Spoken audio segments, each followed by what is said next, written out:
We are up to Daf Mem Ches Amud Aleph, the end of the fifth Perek Hashut. It's quite uninvolved in Lomda Shaperik, and we're up to the last Mishnah on the bottom half of the page. Excuse me. Amuder Hano Mechaveir. So let's say there's Reuben and Shimon, and Reuben was forbidden to have any benefit whatsoever from Shimon. Whenever it says Hamuder, it doesn't really matter who makes the neder. The person himself, I don't have any benefit from you, or the matir is the other person who said you should not have any benefit from me. Either way, this person cannot have any benefit from another person. He has nothing to eat. Is noisnei la'achar. One of the Rishonim says, in all of these cases, why doesn't he just matzah neder or something? And even though, unless in this case here, we're talking about they're in the middle of nowhere, and they have no one else to be matzah neder in. Other Rishonim say we're talking about here, even in the city. So I could go out there, find somebody, three people to be matzah neder, but it must be talking about all these cases. Must be talking about where you cannot be matzah neder. For example, we learned before that sometimes you make a neder al das rabbi. I'm saying I'm making this neder, and I want the whole world. I need the whole world to know this, and then you cannot be matzah neder because how are you going to get the whole world to come be matzah neder? So now certain adonim you cannot be matzah neder. That's what we're talking about over here. So and the only person who can give him food right now is the person whom you made a neder to, that or the neder was made that you shouldn't have any benefit from, which we do. So we already had previously in Murray, you put it on a boulder or something, or you go to the storekeeper. Here's a nice matana. You can give it to a third party. So there are other people there. So obviously we're talking about in the city. It can't be talking about in the wilderness. Not like last time we're talking about out in the wilderness, you put it on a boulder. So why isn't it just matana neder? Because he can't. You give it to somebody else as a matana. And then if you give it to a third party, then that person will benefit not from you directly, but from a third party. That third party is koinit, and now who's the new owner of that third party? And that person gives whoever he wants. Now the Mishnah brings a story which seems to contradict this opening line. Ma'aseh, there was a person be'echad. We had this already in the Gemara before. A person be'beis chayron in the city called Chabeis Chayron. Shaya aviv either muder heimenu hana. The father was not permitted to have any benefit from the son. Either the father himself made the pashas, the father himself made the neder, not the son. Because the son made the neder, and now he's making a chasna, and he wants to invite his father. Just be matzah neder instead of using this ploy over here. So it must be the father's angry with him and doesn't have anything to do with the son. But the son wants that his father should come to the grandson's wedding. Why should the grandson lose out because the father and the son have a sichsuch? So therefore, the son came up with this stratagem, and that is as follows. He's about to marry his son. He turned around to his friend. He says, the catering hall, the yard, and the meal. I'm giving it to you. You're now the new owner of all the food here. So this way, look at this. I'm doing this so my father should be able to come and join us in the meal. Ahmad, he said. So this person was a pretty smart person. He said, so 1 second, you want to use me to avoid circumvent the isser of lo yachal devaret, because the neder says he can't benefit from you. So you want to use me somehow that it become mine, and therefore the whole pulpul, that this person can come ahead, go on and eat. So that's the question. Im shalihem, you're talking giving it to me as a gift. How do you I want to make the entire suda of the wedding hektish. Amalei, so this son says, what I paid for this whole thing is you make it hektish? This is our wedding. I'm making Amalei. So the other guy said back to him, okay, the only reason I gave it to me is you want your father to come and eat and drink, and you'll be, buddies. They oven told and I come out somehow another committed some sin because I'm the enabler. I'm enabling your father to come and join you. You're not giving me a gift because you want to give me a gift. It's really just a ruse. And therefore, really, your father's eating from you. So your father will be doing a sin, and I'm the one who's machshel everybody. I don't want to be used this way. So who's right? Amru Chacham, the Chacham declared, Kol matana, any gift. There's two different gesayis. We'll just see the gifts in our Mishnah. Kol matana, any gift. She'ena, that isn't a real gift. She mekdisha te mekdeshes, and what's the criteria? But if you make it hegdish, it's not really a hegdish. Then eina matana. Then it's not. It's a sham. It's not real matana, and therefore your father could not eat from there. First of all, I'm going to ask, Ma'isa Lister, you're coming along here and bringing a story that contradicts. The Mishnah starts off saying that if somebody doesn't have what to eat, you give it to a third party, and then in order for him to eat. And then you bring a Ma'isa where you the same thing, you gave it to a third party, and we say that Kol Matana She'ena Imagdish She'ena Hegdish is not a Matana. So the Gemara says, actually a couple of words missing. This I should learn the Mishnah. But if it's self-evident that I have absolutely no interest in giving you as a matana, and I'm only doing this as a ruse, then us is forbidden.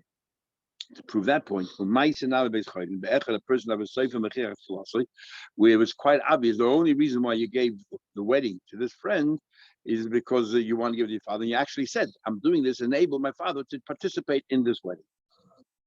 Now, there's two views of Rava. In our Mishnah, he actually said the words, I'm doing it for my father. In other words, as the Ran says, what happens if he didn't say anything, even though it's obvious why he did it? You're doing it in order for your father to eat. But you came to your friend and you said, here, take the whole wedding. I'm giving you as a gift the entire sud over here and the courtyard and everything else. If he didn't spell out, I'm doing this in order to enable my father to eat, then it wouldn't be a problem. It's because he said those words. But Rava now gives us two versions of what the problem is by adding those words. Version number one is it's like you made it tonight. No, it's as if you said the only reason why I'm giving it is to you, so you give it to my father. If you don't give it to my father, no more gift, no more matana.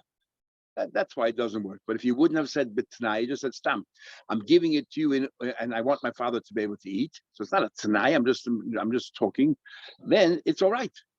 Then it's all right. That's what the first version of Rabbi. Second version of Rabbi is if you made it clear that you're doing it for your father, even though you didn't make it as a rider, you didn't make it as a tanai, it's the whole thing is a sham, and therefore it doesn't belong to that person. And because that person cannot make it hegdish, it's not really a matana, and your father cannot participate. So Amar Rabbi, he said, I'm giving it to you.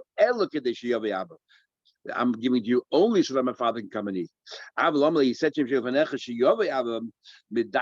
he says to him, I'm giving it to you so my father and I like my father to eat it, but it's up to you. As if to say it's up to you. Then what he's saying is it's up to you. If you don't want my father to come, then it's your choice. Then it's all right. Lishlachrina says, don't say that it's this prohibition is limited. The and only because he said it's for you. I will if he just said here it is and do whatever you want, but I would like my father to come. Even as long as he declares it, he's declaring his intentions. My time is so you need two things. You need that the circumstances are self-evident, you're not genuine, and you actually expressed it. Even though you expressed it in a very, I guess, nebulous way or ambiguous way, it's still already considered a sham. But if you wouldn't have said anything, then it'd be all right. Now, this caused a lot of problems in halacha. So what it seems from the Gemara right here, what's the criteria in order to be a matana, to close on matana, is that you, the owner, have completely owned the product. And how do we know what's the litmus test to know whether you really own the product?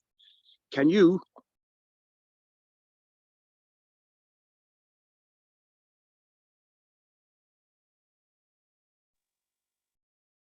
how do I get my video?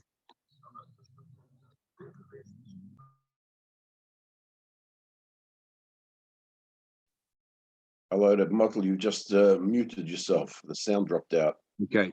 Can you see me? No. No. Oh, why don't you say something? 1 second. Okay, I can see the Gemara.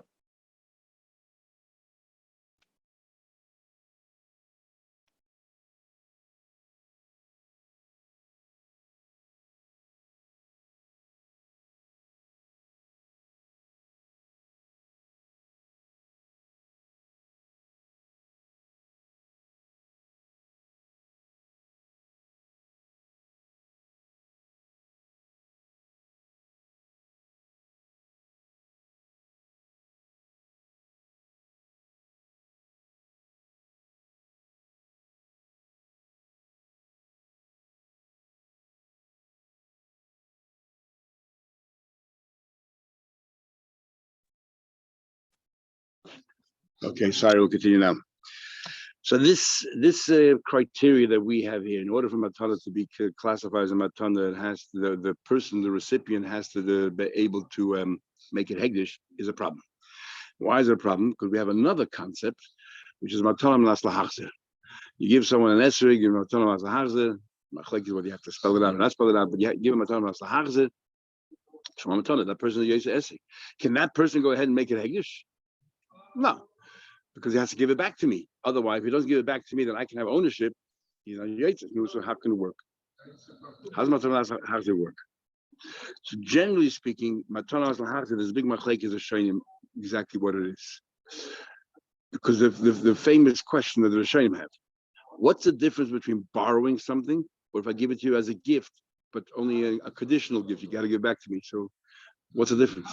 Is that the same thing? Every time you lend somebody something, you give it to them for 30 days or whatever it is, a certain amount of time, they have to give it back to you. The very item that you gave them. That's what we learned before. Different than halva and shaila is that halva, I give you one thing, give back something else in place, money.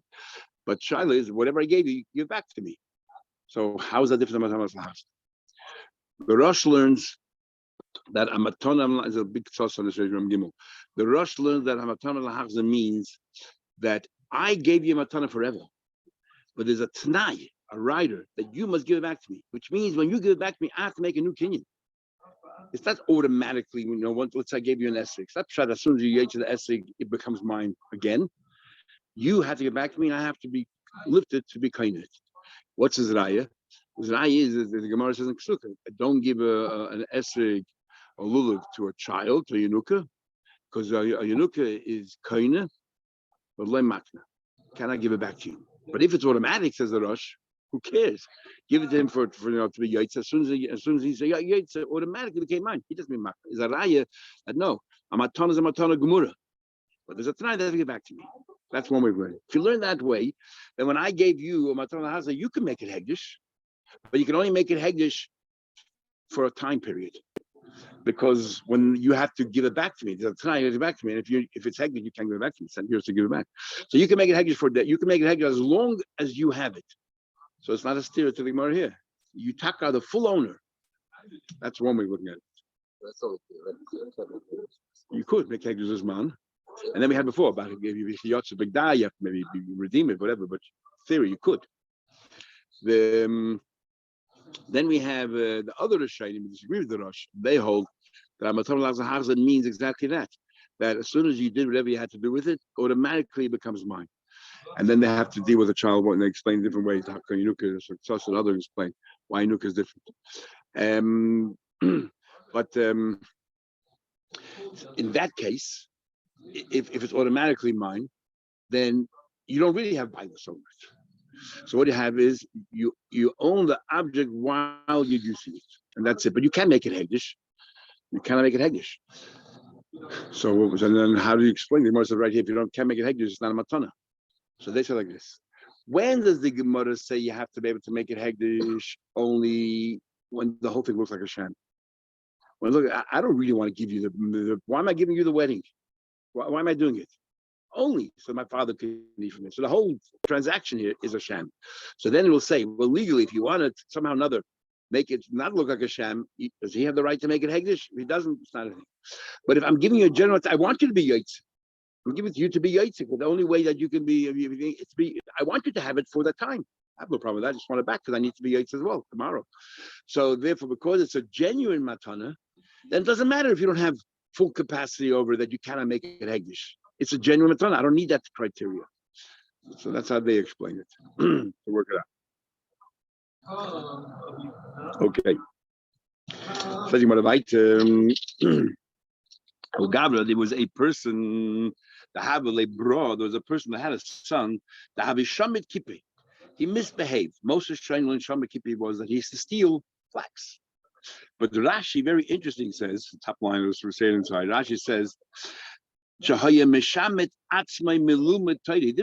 ganef. He just he skipped school.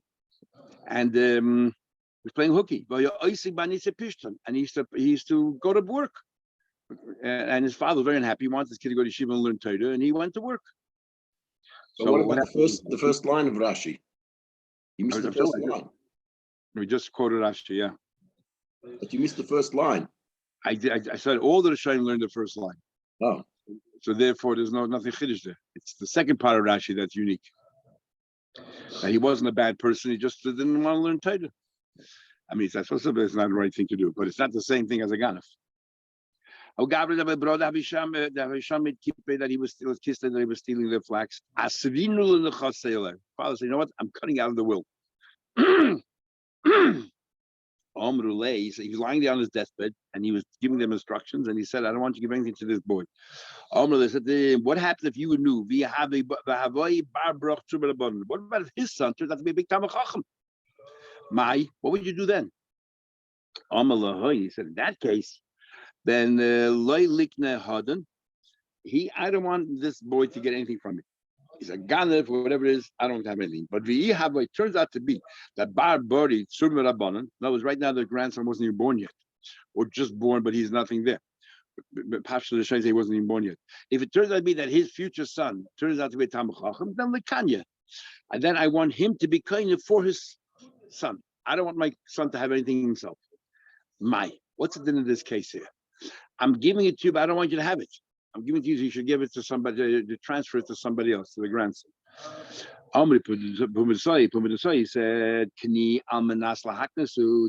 this is a simple case of what I'm telling you. I want you to be kind in order to pass it on somebody else. So I don't want you to have it at all. I want you to be kind on behalf of somebody else. And a kni amanas lahaknas is not kind. And Rav Nachman says, Kani, you are kind. Rav Nachman says, you are kind. That Kni amanas lahaknas, I don't want you to have it. I want you are kind. There's a famous the Rashba and Abdul Gimel in Kedushin, where it talks about Kol Masha Kana Eved Kana Rabbi. What's the pshat? Is the pshat the Eved is kind at first and then it moves on to Rabbi? Or the Eved is the hand of the Rabbi, it goes directly to the Rabbi. And the Chreinim say that it's totally the machlekes. There's such a concept called kni amanas lahaknis. If the Eved can the Eved be kind, but it's never really his, it goes straight to the Rabbi. Such a kni even exists. If it doesn't, if you follow the opinion that says you cannot do kni amanas lahaknis, so then the pshat over there is no Eved. The Eved is an extension of the Rabbi. Who picked it up? The Rabbi picked it up. Looks like an Eved, but it's the Rabbi. But if you learn that kni amanas lahaknis works, and the Eved was kind, then he passes it on to the Rabbi. Now, what's Rav Nachman's proof that kni amanas lahaknis works? He said, look at every kni chalipin. One of the methods of buying, and the most common method of buying, we learned from Rus, was chalipin. Chalipin is in exchange of this handkerchief, or I give you or a shoe, I give you something. In exchange of that, your field now belongs to me, or this commodity, whatever it is, belongs to me. And then afterwards, what happens? The koiner, the purchaser gives something to the makna, and the makna in exchange gives me whatever it is I'm buying. And then what happens to the handkerchief that I gave to the makna? He returns it back to me. So we see that was kni. I gave it amanas lahaknis. I never intended that he should own the handkerchief. I only gave it to him in order that he should be able to pass on to me his property. So we see clearly that kni amanas lahaknis is effective. But I'm not going to kni the hasud the kani amanas lahaknis. Every chalipin is that way. What are you talking about? Uman could have Nachman holds that the owner cannot retain that handkerchief. He must return it because it's as if he made it tonight. I'm giving you amanas lahaknis.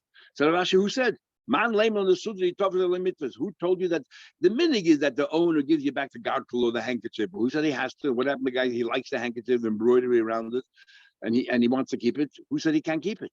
It's just a minig item to give it back. And therefore has nothing to do with kni amanas lahaknis. Number one. Number two, even if you want to argue that sudra kni amanas lahaknis, but the difference is with kani min hashta. Over there, I gave you the handkerchief. I'm right away kina the property, and then you give it back to me. So the kinyan has not been completed yet until I got my other half of the kinyan. I gave the handkerchief. The property automatically becomes mine. Then 2 minutes later, you give it back to me. So when you're giving it back to me, when does it become amanas lahaknis? Only afterwards. In our case, I'm giving it to my son, but the grandson's not alive yet. He's not even here yet. When will the kinyan take place that I want ultimately to take place? Maybe in 30 years, 25 years. So the kinyan is long finished because this person died, and the other person, the son yashin him. Where do you find where the kinyan it's completed already, and the other, the haknois hasn't happened yet, still takes effect. He says it. The kinyan takes place right away. But in this case over here, when will the transfer of the estate take place? When this grandson turns out to be a Talmud Chacham. By then already the handkerchief, this is just like a euphemism. There's no handkerchief here. It means that the original person already passed away, already had to transfer it to the son that he doesn't want to transfer to. So the machlek is Rav Nachman and the Rav Ashi, I guess, as well.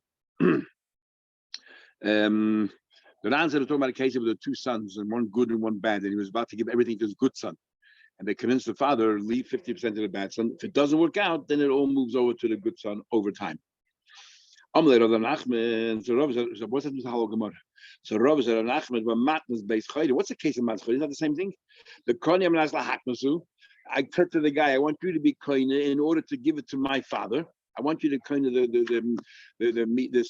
wedding, the feast, in order to give it to my father. And he says clearly in our Mishnah that doesn't work. So we see from here that Kaniyam Nasla Hakta does not work. If you're not genuinely kind of the middle person, they cannot pass it on to the other person. So Rav Nachman used to give him two answers. Zimnin, on occasion, Amalei said to him, he said there's a big difference. Over there, in the case of the father, he wants the father to be genuinely kind in order to give it to the son. Because the meaning is that who bequeaths to another person? Usually the father. That's the meaning of So the grandfather wants the father to be kind, taka, in order to give it to the son. Over there, in the case of the wedding, what do you have to do with the wedding? You have nothing to do with the wedding. It's only I'm giving it to you as a ruse to be able to get to my father. I don't want you to have it at all. But what shaykhs do you have with the wedding? So therefore, he said, I'm not very different. In our Mishnah, because the whole thing from beginning to the end smells, there's nothing, there's no real kinyan, the whole thing is really just a sham. So therefore, it doesn't work. But in our case, it's taka kinyan. I want you to be kind, but not to be able to use it for yourself. I want to be kind that when it's time for him to yashin, when he's a Talmud Chacham, pass it on to him. That's why it works. Number one. Another answer, somebody told him, our Mishnah follows Rabbi Lezer. Remember about walking some of the Amar and I feel all the Mishnahs here in this Pedic learn that even walking trespassing on the property without no is minimal. We had in the very beginning is called vit, right? Things that people generally forego and no problem. You don't even have to ask for permission because everybody doesn't mind. It's nothing. It's vitur. And we're following Rabbi Lezer who's very machmer vitur. And therefore Rabbi Lezer is very machmer on kni. In the case of Matnas Beis Chayden, because he's generally very machmer when it comes to Nedarim. But when it comes to Kinyanim, we're talking about the halacha, and the halacha is permitted. So now we listen to the Mishnah. Amar Chacham Yishmor asks us in the Mishnah. The Chacham say, "Kol matana." Then Mishnah lays down a rule: any matana she'ena, that isn't really a matana. Shemikdeisha tehei mekdeshes, that if the person, the recipient, the beneficiary, cannot make it hegdish, ena matana is not a matana. Don't use it. What's it coming to add with kol? Kol asuya mai. What's it coming to add? Lav lasuya hamilsa the shadi bekipi. Isn't it coming to include even a case like in the shadi bekipi, the kid who was out there, who was stealing over there? That is a pish. No, the case of kni lahaknis. Also, it doesn't work. Other gesay shadi bekaflaim, whatever. But the idea is that it doesn't work. That's the Mishnah saying kol. No, the kol comes to add the second version of Rava, which is that even if he didn't make it conditional, I'm giving you the wedding feast. On the condition you give it to my father. Instead, I just said, I'm giving you the wedding feast. It's totally up to you, but I would like my father to be one of the invited guests. I would like you to invite my father. I didn't make it conditional. If this person says no, it was no. Nevertheless, because the whole story, the circumstances makes it obvious, I didn't really want to give it to him as a gift. And I made it quite obvious, I want my father to be invited. I made quite obvious the whole thing was a ruse. And that's what the Mishnah says, Kol, that also doesn't work in this case, because there's no real third party over here. This ends. Okay, so